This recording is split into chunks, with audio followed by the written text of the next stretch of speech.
नमस्ते इन्वेस्टर्स। इस वीडियो में हम बात करने वाले हैं ELSS के बारे में। ELSS हमारा होता है equity linked saving scheme fund, या आप इसे टैक्स सेविंग फंड भी कह सकते हैं। Well simply it's because it comes with dual benefit. Tax deduction तो आपको मिल ही रहा है, साथ साथ वेल्थ एक्यूमुलेशन भी हो रही है। बट जैसे कि टैक्स सेविंग FDs में भी एक लॉक इन पीरियड होता है, ELSS में भी एक लॉक इन पीरियड है, बट ये टैक्स सेविंग FDs से कम है। यहाँ पे सिर्फ 3 साल का लॉक इन पीरियड है। एंड ये जो ATC वाला ग्रुप है ना, इसमें से सबसे ज़्यादा रिटर्न देने का पोटेंशियल यही रखते हैं आपको। आप 100 रुपये जमा करके भी ELSS में SIP करके पैसा जमा कर सकते हो, डिडक्शन क्लेम कर सकते हो। इसमें आपको 1,50,000 तक का टैक्स डिडक्शन मिल सकता है अंडर सेक्शन ATC। ELSS में एसेट एलोकेशन कुछ ऐसे रहेगा। Approximately 65% equity and equity linked securities में डाला जाता है and remaining fixed income securities में। ELSS के फीचर्स के बारे में अगर हम डिस्कस करें तो वो कुछ ऐसे हैं। अंडर सेक्शन ATC आपको 1,50,000 तक का डिडक्शन ELSS दिला सकता है। ELSS 3 साल के लॉक इन पीरियड के साथ आते हैं एंड यहाँ पे कोई प्री मैच्योर एग्जिट प्रोविजन नहीं रहता है।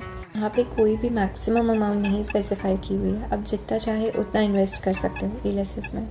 ELSS का रिटर्न आपके FD के रिटर्न से ज़्यादा होता है, और यही नहीं, ये आपके इन्फ्लेशन को भी हरा सकता है। जैसा हमने पहले डिस्कस किया, ये 2 बेनिफिट दे रहा है आपको टैक्स डिडक्शन भी दिला रहा है, प्लस आपकी वेल्थ एक्यूमुलेशन भी हो रही है। कौन से फैक्टर्स हैं जो आपको देखने चाहिए before investing in ELSS mutual funds, तो उस बारे में अभी हम बात करते हैं। आपको ये 3 चीज़ें तो हमेशा ध्यान रखनी चाहिए ELSS में पैसा डालने से पहले। Your investment horizon, returns and lock in period.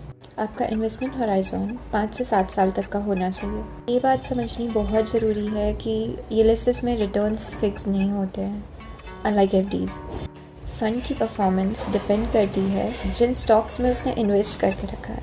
अगर वो ग्रो करेंगे तो फंड भी ग्रो करेगा। जैसा हमने इससे पहले वाले फैक्टर में डिस्कस किया कि अगर आप पैसा 5 या 7 साल से ज़्यादा के लिए लगा रहे हो तो आपको अच्छे रिटर्न्स आ ही जाएंगे। ELSS फंड्स एक लॉक इन पीरियड के साथ आते हैं जो 3 साल का होता है एंड ये मैंडेटरी है। यहाँ पे आप प्री मैच्योर एग्जिट नहीं ले सकते। Now what should be the mode of investment, SIP या फिर lump sum investment? If you ask me तो मैं SIP कहूँगी। इससे क्या होगा, आपको डिफरेंट मार्केट साइकिल्स में इन्वेस्ट करने का बेनिफिट मिल जाएगा। जैसे जब मार्केट नीचे है तो आपको सेम अमाउंट पे ज़्यादा नंबर ऑफ़ यूनिट्स मिल जाएंगे फ़ंड के। अगर आपको ये नहीं समझ आया प्लीज़ कमेंट डाउन बिलो, मैं आपको अच्छे से समझा दूँगी। इससे क्या होगा, प्राइस जो है वो एवरेज आउट होता जाएगा एंड लोअर साइड पे ही रहेगा। ये बेनिफिट आपको लमसम इन्वेस्टमेंट में नहीं मिलेगा। बट अगर मार्केट बहुत नीचे है तो आप एक लमसम अमाउंट डाल सकते हो। अगर मैं ELSS को कंपेयर करूँगी डिफरेंट इन्वेस्टमेंट स्कीम्स से, इस टेबल में अगर हम ध्यान से देखें तो हमारे पास यहाँ पे एक टैक्स सेविंग FD है, NPS है एंड ELSS फंड है। टेबल में हम एक बहुत अच्छा कंपैरिजन देख सकते हैं returns, lock in period and taxability का। और जैसा इस कंपैरिजन से साफ साफ दिख रहा है कि ELSS इन सब में से बेस्ट है, रिटर्न्स के मामले में भी एंड लॉक इन पीरियड के मामले में भी। पार्शली टैक्सेबल रहता है बट इट्स फाइन।